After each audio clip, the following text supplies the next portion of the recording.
The things the kids will try to get away with in their bedrooms might actually shock you, especially if it's a group of teenagers that's involved.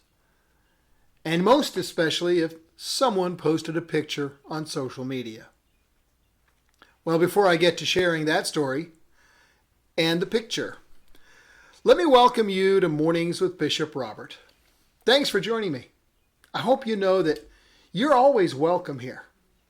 My goal is to introduce people to the Jesus they never knew, and then help them get to know Him and His Word personally and better.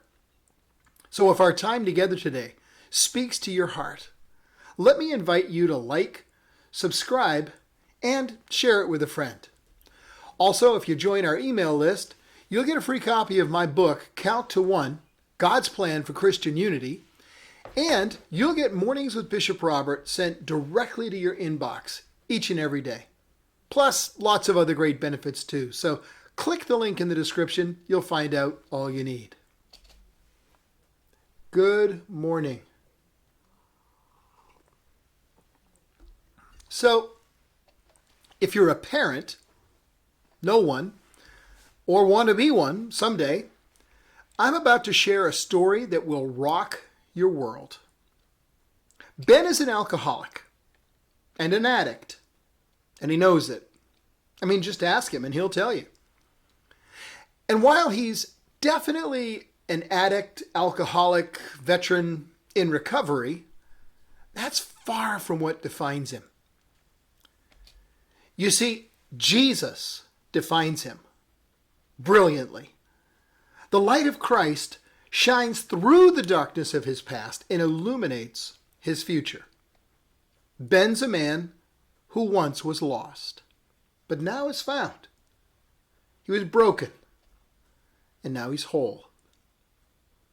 But what kind of impact can a reborn addict have on his family?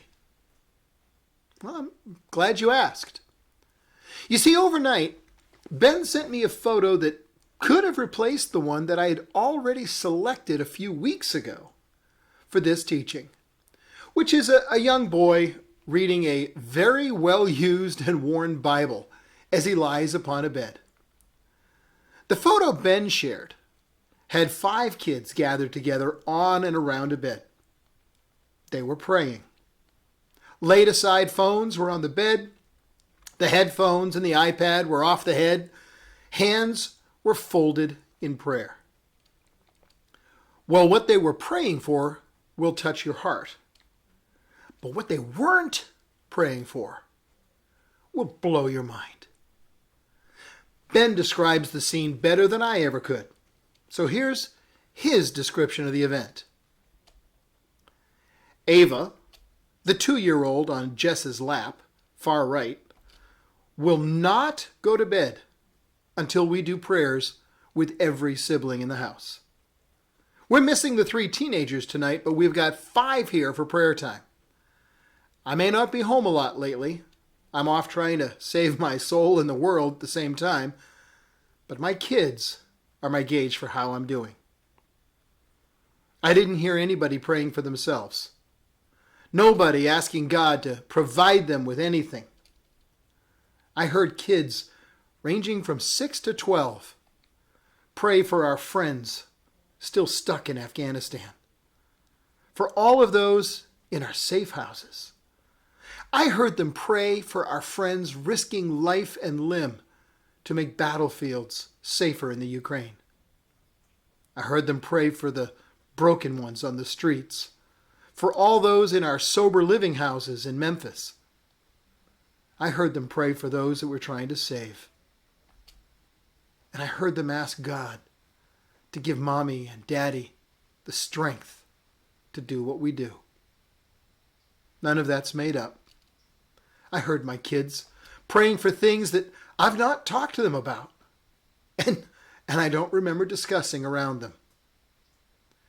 Kids pay attention to a lot more than we realize. And if we allow them to be, they're the picture of innocence. Lead your family by example. If doing what God has called you to do keeps you away from home more than you want, Pay attention when you're home, because he'll show you. He's running the show if you follow his lead. Whew. Folks, if that doesn't light your fire, your wood's wet.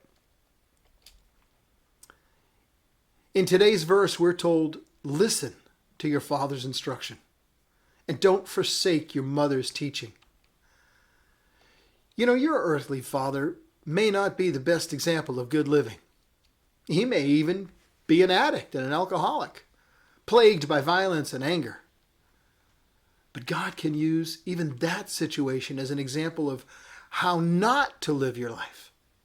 And when God changes the lives of addicts, as you've seen, makes a massive difference. Your Heavenly Father has instruction for you to listen to, and young or old, you need to hear it and follow it and make His instruction part of your life so that you too will be a bright light in a very dark world. Because this much is absolutely true. God's in the business of restoring lives. And as He does, He often restores relationships as well. Your earthly mother? Well, she's not perfect, to be sure. But whether she was a devoted and caring example of a loving and nurture, or entirely absent, or anything in between, God can use our mothers to provide valuable lessons. You know, interestingly enough, the church has often been referred to as an illustration of our mother. Now, I don't know of any perfect churches either, by the way. Like mothers, some are healthier and more loving than others.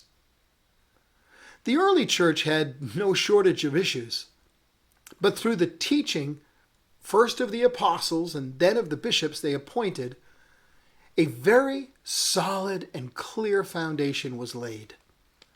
The Bible describes it as the faith that was once for all entrusted to God's holy people. Lots of churches are abandoning that faith today, but there are still plenty who are contending for the historic faith, the one that was entrusted to us. And we need to listen up. Listen up, as in listening to the voice from heaven. We need to let God lead, guide, and direct. We need to do what we're told when He does. Life works better that way. One of the best examples of humbly accepting direction in life actually comes from NFL Hall of Fame quarterback Roger Staubach. He led his team to 4 Super Bowls in 11 years, winning the championship twice. When Staubach retired from football, he held the highest career passer rating in NFL history at the time. Now, what you may not know is Staubach didn't call his own plays. He took his orders from football genius and legendary Cowboys coach Tom Landry. And initially, that bothered him quite a bit.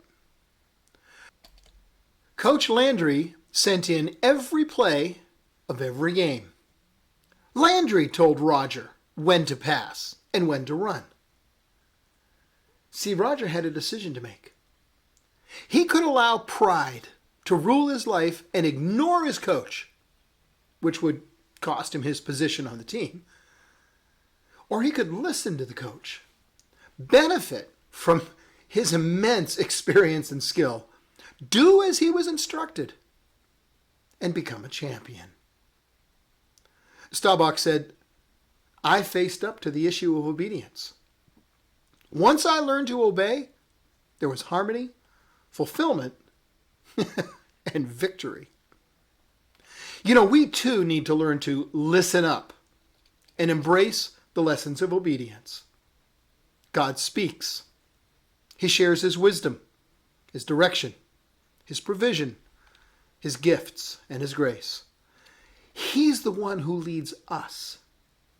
And He's the one who enables us to serve Him.